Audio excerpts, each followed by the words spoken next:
வணக்கம். தெற்காசியாவில் சில தீவிரவாத அச்சுறுத்தல்கள் எழுந்துள்ளன. பாகிஸ்தான் தற்போது தங்களுடைய பயங்கரவாத முகாம்களை ஒவ்வொரு பகுதியாக மற்ற நாடுகளுக்கும் விரிவுபடுத்துகிறது. அதற்கு காரணமாக அமைந்தது ஆபரேஷன் சிந்தூர் நடவடிக்கைதான். ஆபரேஷன் சிந்தூருக்கு பிறகு அவர்கள் அந்த திட்டத்தை துரிதப்படுத்தியுள்ளார்கள். வங்கதேசம் மற்றும் நேபாளம் போன்ற நாடுகளுக்கு தீவிரவாதத்தை வழிமாற்றி விடுகின்றனர். அங்கு புதிய பயிற்சி முகாம்களை நிறுவுகின்றனர். புதிய குடியிருப்பு வசதிகளை உருவாக்குகின்றனர். இதையெல்லாம் இந்தியா நிச்சயம் கவனத்துடன் கண்காணித்து வரத்தான் செய்கிறது. இந்தியா வங்கதேசம் எல்லைப்பகுதி மற்றும் இந்தியா நேபாளம் எல்லைப்பகுதிகளில் அதுபோன்ற செயல்கள் நிறைய நடக்கின்றன. எல்லையிலிருந்து ஒரு சில கிலோமீட்டர் தூரத்திற்குள் வங்கதேசத்திலும் நேபாளத்திலும் அவர்கள் அதுபோன்ற செயல்களை நடத்துவதாக தகவல்கள் வெளியாகின்றன. வங்கதேசம் மற்றும் நேபாள எல்லையோர மாநிலங்களில் மத்திய புலனாய்வு அமைப்புகள் சிலரை கைது செய்திருந்தன. அவர்களில் சிலருக்கு இந்த தீவிரவாத அமைப்புகளுடன் தொடர்புள்ளது என்பதும் தெளிவாக தெரிய வந்துள்ளது. அங்கு சில ஆட்சேர்ப்பு நடவடிக்கைகள் நடக்கின்றன. சில ஆட்சேர்ப்பு இடைப்பாதைகள் ஏற்படுத்தும் முயற்சி நடக்கிறது என்ற வகையிலான செய்திகள் கிடைக்கின்றன. இந்தியாவை பொறுத்தவரை இது ஒரு பெரிய கவலைக்குரிய சூழ்நிலையாகும். இதில் ஒரு முக்கியமான விஷயம் துருக்கியின் தலையீடாகும். இந்த திட்டங்களுக்கு துருக்கியின் ரகசிய பொருளாதார மற்றும் தொழில்நுட்ப ஆதரவு கிடைக்கிறது என்ற தகவல் வெளியாகிறது. அதனால் இந்த பிராந்தியத்தில் இந்தியா கண்காணிப்பை அதிகரிக்கவும் அண்டை நாடுகளில் உள்ள சில செயல்பாடுகளை கண்காணிக்கவும் வேண்டிய சூழ்நிலை உருவாகி இருக்கிறது. தீவிரவாதத்திற்காக பாகிஸ்தான் வெளிநாட்டு நிதி உதவிகளை பெறுகிறது என்பது வெளிப்படையான விஷயமாகும். அதை அதிகபட்சமாக சாத்தியமான வழிகளில் இந்தியா ஆராய்ந்துதான் வருகிறது. அது தொடர்பாக இந்திய பாதுகாப்பு அமைப்புகள் மேற்கொள்ளும் கடினமான முயற்சி அனைவருக்கும் தெரிந்ததுதான். ஆபரேஷன் சிந்தூர் காலத்தில் இந்தியா மேற்கொண்ட தாக்குதல்கள், அதன் காரணமாக ஏற்பட்ட சேதம் ஆகியவை பாகிஸ்தானுக்கு ஒரு பெரிய கவலையை ஏற்படுத்தியிருந்தது. பாகிஸ்தான் பயங்கரவாத வலையமைப்பில் அது பெருமளவில் மிக மோசமான தாக்கத்தை ஏற்படுத்தியது. அவர்கள் முற்றிலும் அச்சத்திற்குள்ளான ஒரு சூழ்நிலை உருவானது. அதனால்தான் லஷ்கர்-ஏ தொய்பா மற்றும் ஜெய்ஷ்-இ முகமது போன்ற அமைப்புகள் இப்போது புதிய திட்டங்களை செயல்படுத்த தொடங்கியுள்ளன.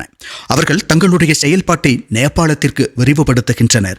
அல்-கொய்தா மற்றும் IS தொடர்புடைய கூறுகளும் அதற்கு ஆதரவு அளிக்கின்றன என்ற தகவல்கள் வருகின்றன. வங்கதேசத்தை மேலும் தீவிரமயமாக்குவதே தற்போதைய திட்டம் என்பது தெரிய வருகிறது. அங்கு ஆட்சேர்ப்பு மற்றும் தொடர்பு அமைப்புகளை உருவாக்குவது, தீவிரவாத பரப்புகை மையங்களை நிறுவுவது போன்ற நோக்கங்களுடன் செயல்படுகிறார்கள் அவர்கள். பாகிஸ்தானின் சில பகுதிகளில் இருந்து வங்கதேசம் மற்றும் நேபாளத்திற்கு தொடர்ந்து குடியேற்றம் நடக்கிறது என்ற தகவல்களும் உள்ளன. வங்கதேசத்திற்குள் துருக்கி செயல்பாட்டு நிதி உதவி வழங்குகிறது. அதன் மூலம் அவர்களுக்கு பணம் கிடைக்கிறது. அந்த வழிகளை எல்லாம் இப்போது இந்தியா ஆராய வேண்டிய சூழ்நிலை உருவாகி இருக்கிறது. பாகிஸ்தான் தொடர்ந்து பயிற்சியாளர்களை அந்த பகுதிகளுக்கு அனுப்புகிறது. அவர்களின் சேவைகளை அங்கு பயன்படுத்துகிறது. அதுவும் நமக்கு ஒரு பெரிய தலைவலியாக மாறி வருகிறது. செயல்பாட்டு ஆதரவு, குழுக்களுக்கு அடிப்படை வசதிகள், நிதி உதவி உள்ளிட்ட பல விஷயங்களை துருக்கி வழியாக பாகிஸ்தான் பெறுகிறது. அதனால் பாகிஸ்தான், துருக்கி, வங்கதேசம், நேபாளம் ஆகிய நாடுகள் அடங்கிய ஒரு நாள்முனை கூட்டணி தயாராகி வருகிறது என்றுதான் சொல்ல வேண்டும். இந்தியா நேபாளம் எல்லைக்கு அருகிலுள்ள சில பகுதிகளில் சில ரகசிய நகர்வுகள் நடக்கின்றன. அவற்றுக்கு நிதி உதவி வழங்குவது துருக்கிதான் என்ற தகவல்கள் வெளியாகின்றன. தெற்காசிய பாதுகாப்பு சூழலில் இது ஒட்டுமொத்தமாக உறுதியற்ற தன்மையை ஏற்படுத்தும் என்பதில் ஐயமில்லை. இது இந்தியாவை மட்டுமே பாதிக்கும் ஒரு விஷயம் அல்ல என்பது ஒரு உண்மையாகும். இவற்றுக்கெல்லாம் ஆதரவாக துருக்கி செயல்படுகிறது என்பதும் தகவலாக உள்ளது.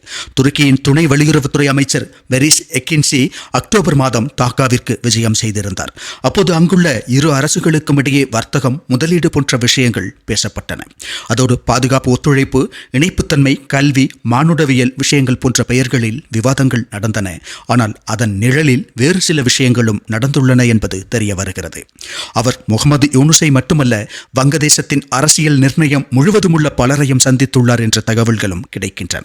இதற்கிடையில் வங்கதேசம் தற்போது தமது ட்ரோன் படையின் எண்ணிக்கையை அதிகரிக்கிறது. பைரக்டர் DB2 TRI UAV படைகளின் எண்ணிக்கையை விரிவுபடுத்துகிறது. அதை மேலும் பலனளிக்கும் வகையில் பயன்படுத்துவதற்கான வழிமுறைகளை ஆராய்கிறது என்ற தகவல் வெளியாகிறது. பைரக்டர் DB2 என்பது பிரதானமாக ஆயுதப்படைகள் பயன்படுத்தும் ட்ரோன்களாகும்.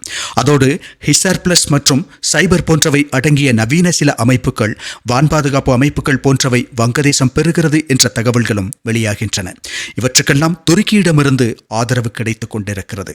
துருக்கியின் பாதுகாப்பு தொழில்துறை புலனாய்வுத்துறை அமைப்பின் தலைவர் ஹாலுக் கோர்குன் சமீபத்தில் வங்கதேசத்திற்கு சென்றிருந்தார். அங்கு பாதுகாப்பு ஒத்துழைப்பு மற்றும் தொழில்நுட்ப பரிமாற்றம் குறித்த விவாதங்கள் நடத்தியிருந்தார் அவர்.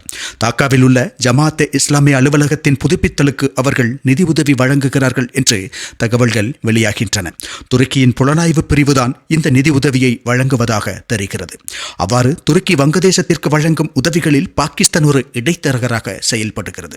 அதாவது நிதி உதவி துருக்கியில் இருந்து கிடைக்கிறது, அதை பாகிஸ்தான் நடைமுறைப்படுத்துகிறது. பாகிஸ்தானின் அசிமுனீருக்கு அதிக அதிகாரங்களை வழங்கும் புதிய சட்டங்கள் வருகின்றன. மற்ற நாடுகளில் உள்ளது போன்ற சூழ்நிலை பாகிஸ்தானில் இல்லை என்பது உலகம் அறிந்த விஷயமாகும். மற்ற நாடுகளில் எல்லாம் நாட்டை பாதுகாப்பதற்காக ஒரு இராணுவம் இருக்கும். ஆனால் பாகிஸ்தான் விஷயத்தில் இராணுவத்திற்காக ஒரு நாடு இருக்கிறது என்றுதான் சொல்ல வேண்டும். அங்குள்ள மக்கள் பிரதிநிதிகளை விட, மக்கள் தேர்ந்தெடுத்த தலைவர்களை விட அதிகாரம் இராணுவ தளபதிகளுக்கும் அதனுடன் தொடர்புடைய அதிகாரிகளுக்கும் தீவிரவாதிகளுக்கும் உள்ளது என்பது நமக்கு தெரியும். அந்த இராணுவம் தீவிரவாதத்தை ஆதரித்து பயிற்சி அளித்து ஊக்குவிக்கும் நிலைப்பாட்டை கொண்டுள்ளது. இப்போது இந்தியாவை சுற்றியுள்ள நாடுகளில் இதுபோன்ற தீவிரவாத முகாம்களை நிறுவும் நோக்கத்தில் செயல்பட தொடங்கியுள்ளார்கள் அவர்கள். அவற்றையெல்லாம் முறியடிக்கும் வகையிலான பெரிய திட்டங்களை நமது நாடு மேற்கொள்ளும் என்பதில் சந்தேகமில்லை. அதன் ஒரு பகுதியாக தீவிரவாத சார்பு கட்டமைப்புகள், அந்த தொடர்புடன் நாட்டில் உள்ளவர்கள் அனைவரை பற்றியும் விரிவான விசாரணை நடக்கிறது. அவர்களின் நிதி ஆதாரங்கள் ஆராயப்படுகின்றன. பல சொத்துக்கள் பறிமுதல் செய்யப்படுகின்றன. தீவிரவாத நாடுகள் அருகிலுள்ள நாடுகளை இவ்வாறு பயன்படுத்தும் போது அதை ஒரு உலகளாவிய அளவில் ஒரு கூட்டமைப்பை உருவாக்கி எதிர்க்கும் விதத்திலான வலிமையான நடவடிக்கைகளை இந்தியா எடுக்க வேண்டும். அது நிச்சயம் நடந்து கொண்டிருக்கும். எல்லா விஷயங்களும் பொது தளங்களில் வெளிவருவதில்லை. பாகிஸ்தானில் உள்ள பயங்கரவாதிகளுக்கு எதிராக ஆபரேஷன் சிந்தூர் நடத்தப்பட்டது போலவே அதிரடியாக இந்தியாவில் உள்ள தேச துரோகிகளை துடைத்தெறியும் விதமாக ஒரு ஆபரேஷன் உள்ளூர் நடத்தப்பட வேண்டும் என்றுதான் தோன்றுகிறது. அது குறித்த உங்கள் கருத்துக்களை தெரியப்படுத்துங்கள். ஜெய்ஹிந்த்.